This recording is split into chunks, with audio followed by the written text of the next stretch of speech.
करेंगे। आंटी, इस फैसले पर आप क्या प्रतिक्रिया है आपकी? देखिए, ये जो आज नया डेट जारी हुआ है 20 तारीख 5:30 बजे का, ये फाइनल डेट होगा, क्योंकि अब ऐसा कोई रेमेडी नहीं है, कोई सरकारी रेमेडी नहीं है जो इस डेट को पोस्टपोन कराए, और फाइनली वो 20 तारीख को फांसी पे लटकेंगे। निर्भया को इंसाफ मिलेगा, देश के बच्चियों को इंसाफ मिलेगा, क्योंकि ये लड़ाई सिर्फ अब हमारी नहीं रही, ये इंसाफ भी हम सबका होगा, हमारे देश के बच्चियों को होगा, क्योंकि हमारे साथ साथ सारे लोगों ने इसका इंतजार किया है।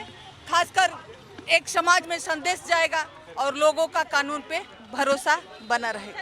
आज जिस तरीके से पैरवी हुई उसमें आरोपी को वकील के द्वारा कुछ और केस में आज चौथा डेथ वारंट जारी हुआ है।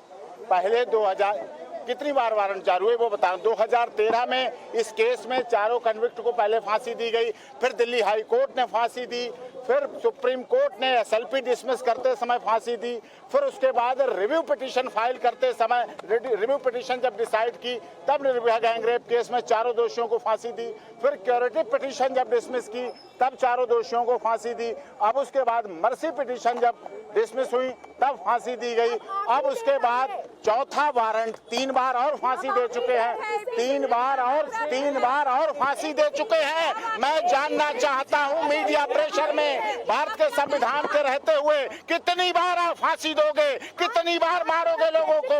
ये आतंकवादी नहीं है, ये पढ़े लिखे हैं, जेल में सुधर रहे हैं, जेल में संभल रहे हैं, अपना सुधार कर रहे हैं, अपना परिवर्तन कर रहे हैं। जेल में रह के आपकी आवाजें, आपकी चीखें ये बता रही है कितना प्रेशर है। ये चौथा डेथ वारंट जारी किया है जो 20 तारीख को 5:30 बजे के लिए दिया गया, 20 मार्च की। लीगल रेमेडी अभी बची हुई है। आपने देखा कोर्ट में देखा अक्षय की मर्सी पिटीशन जेल में रिसीव कराई। कोर्ट ने पूछा कि जेल में मर्सी पिटीशन अक्षय की है, जेल ने कहा हाँ है। राष्ट्रपति भवन की रिसीविंग दिखाई कि मर्सी पिटीशन रिसीविंग है, इसके बाद आप क्या? के बाद वो साइलेंट है, वो बिल्कुल साइलेंट है, बिल्कुल वो चुप है। हमारी मर्सी पिटीशन के आर्टिकल 72 को आप खत्म करना चाहते हैं। कोर्ट हमें ये कहती है कि आप आग से खेल रहे हैं, ये आपके लिए परिणाम गलत होंगे। इसका मतलब मुझे डराया जा रहा है, मुझे भयभीत किया जा रहा है, मुझे धमकाया जा रहा है, मेरा हरेसमेंट किया जा रहा है। इसका मतलब और भी अब डिले करने की कोशिश करेंगे। प्रयोग करना पूरी तरह से गलत है। ये बिल्कुल कोर्ट ने इसमें 20 मार्च नेक्स्ट चौथा कितनी बार मारोगे? 4 बार आप डेथ वारंट दे के मार चुके हो, उन्हें सॉलिटरी कन्फाइनमेंट दे चुके हो, आप उनकी जुडिशियल मर्डर कर रहे हो, जुडिशियल किलिंग कर रहे हो। एपीजी क्या लीगल रेमेडीज है? संविधान में प्रावधान है 1 से बाद सीआरपीसी कहती है 1 से अधिक नहीं मार सकते। आप इतनी बार मार चुके, इतनी बार हत्या कर चुके। जुडिशियल किलिंग मत कीजिए, स्टेट द्वारा प्रायोजित मर्डर मत कीजिए। कब छोड़ेंगे आप?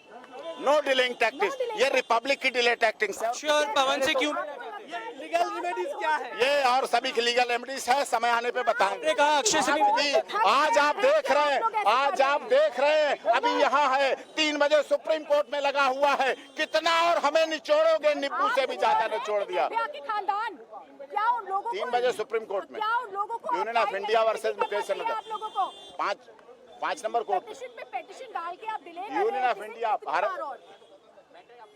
यूनियन ऑफ इंडिया ने डाला है कि अलग अलग फांसी दो। अपने अक्षय और पवन से मिलने की निर्भया की फैमिली को कितना और फंड दिलाएंगे आप? रिपब्लिक कितना फंड दिलाना चाहता है? अक्षय और पवन की फैमिली को किसी और को भी दिला दो, इनके गरीब परिवारों को भी दिला दो।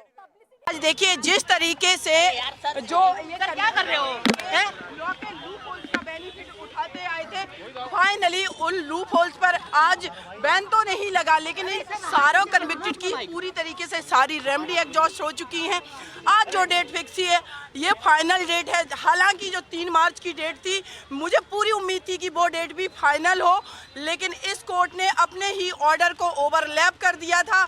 हाई कोर्ट का जो 1 वीक का टाइम था वो ऑलरेडी पहले ही लैप्स कर चुका था। तो जो ऑर्डर, और इस कोर्ट ने ये भी ऑर्डर में किया था कि अगर ये जो टाइम लैप्स कर चुका है उसके बाद कोई भी रेमेडी को अगर अवेल करेंगे तो उसको माना जाएगा ये डिले टैक्टिक है। और इसीलिए, लेकिन उसके बावजूद भी पवन गुप्ता को टाइम दिया गया। अब मैं कह सकती हूँ इन चारों कन्विक्टेड की पूरी तरीके से सारी रेमेडी एग्जॉस्ट कर चुकी हैं और मैं पूरी उम्मीद करती हूँ कि वो डेट है 20 मार्च सुबह 5:30 बजे इन सबको हैंग किया जाएगा। और उसके अलावा अगेन और जो सेम नेचर के क्राइम हो रहे हैं उसका अगर कन्विक्टेड बेनिफिट ना उठा सकें, इसलिए हमारी जुडिशरी को, हमारे सारे सिस्टम को, जहां लॉ की खामियां हैं उन सब पर काम करने की ज़रूरत है। हमारी बहन निर्भया को न्याय मिल जाएगा, लेकिन और भी हमारी जो बहनें न्याय की उम्मीद में बैठी हैं उनके लिए इतनी उनको लंबी फाइट ना करने पड़े। देश के जो और लोग हैं जो जस्टिस की उम्मीद में हैं, तो जो खामियां हैं वो दूर होना बहुत ज़रूरी है। नहीं, आप लोगों ने देखा कि जब तेलंगाना में एनकाउंटर किया गया तो लोग उस एनकाउंटर को सेलिब्रेट कर रहे थे। मैं उस बात को नहीं कहूँगी कि वो सही था या गलत था, लेकिन लोगों का पेशेंस टूट चुका है। तो ये बहुत ज़रूरी है कि हर जगह पर जहाँ पर भी खामियां हैं सिस्टम में, जहाँ इनिशिएटिव लेने की ज़रूरत है, जिसकी भी नेग्लिजेंसी के वजह से मैटर डिले होते हैं उन पर एप्रोप्रिएट एक्शन लेनी चाहिए, लॉ की खामियों को दूर करना चाहिए। और जो पुलिस व्यवस्था है, जो हमारी पुलिस है, जिसका संख्या बल बढ़ाना बहुत ज़रूरी है, क्योंकि चार्जशीट फाइल करने का 90 दिन टाइम होता है और वो चार्जशीट 2-2, 4-4 साल में ही फाइल होती है। तो ऑब्वियसली बात है कि जब भी कोई जजमेंट फाइनली आएगा तो उसको 10-15 साल लगना लाजमी सी बात है। तो इन सब पर कलेक्टिवली सबको वर्क करने की ज़रूरत है। और मैं आज खुश इसलिए हूँ क्योंकि हमारी बहन निर्भया, जिसने ये स्टेटमेंट दिया था कि मम्मी मैं जीना चाहती हूँ, ये हमारे जो अपराधी हैं इनको तो जिंदा जला देना चाहिए, लेकिन जिंदा जलाने का प्रोविज़न हमारे संविधान में नहीं है। फांसी का प्रोविज़न है, जो लॉ के तहत जिस तरीके से हैंगिंग होती है वो उनकी होगी और निर्भया को न्याय मिलेगा। क्या बताएंगे? जी बिल्कुल, जस्टिस डिले, देखिए लोगों का जिस तरीके से पेशेंस टूटता है, लोग जितना परेशान होते, लोगों का जो हैरेसमेंट होता है, तो उसलिए यही कहा जाएगा कि जस्टिस मिला भी तो इतना देर हो गया कि इंसान का पेशेंस टूट चुका है। इसलिए ये बहुत ज़रूरी होता है कि टाइमली जस्टिस सबको मिले। जी, ये सवाल अपने आप में हमारे देश की निराशा को बताता है। ये फिर वर्ड नहीं, ये आखिरी डेथ वारंट है। निश्चित रूप से 20 मार्च को सुबह 5:30 बजे इन दरिंदों से हमारा समाज मुक्त होगा। और निश्चित रूप से ये जो मैसेज आप लोगों के माध्यम से, मीडिया के माध्यम से पूरे समाज में गया है, इसमें हमें एक निरंतर प्रक्रिया की तरह लड़ना है, हारना नहीं है। और हम जीतेंगे, हमारा समाज जीतेगा, हमारी माँ, बहन और बेटी का भविष्य निश्चित रूप से सुरक्षित होगा। इस केस में देरी हुई है, लेकिन इस तरह का और कोई भी ऐसा केस ना हो जिसमें उसकी माँ को, उसके बाप को 7.5 साल से ज़्यादा कोर्टों के चक्कर लगाने पड़े। ऐसी निराशा होती है कि जहाँ पे कोर्ट काम करना बंद कर देती है, जहाँ पे प्रशासन काम करना बंद कर देता है। ये सिर्फ विक्टिम की जिम्मेवारी नहीं है, ये पूरे समाज की जिम्मेवारी है और अधिकार में क्षेत्र में बैठे लोगों की जिम्मेवारी है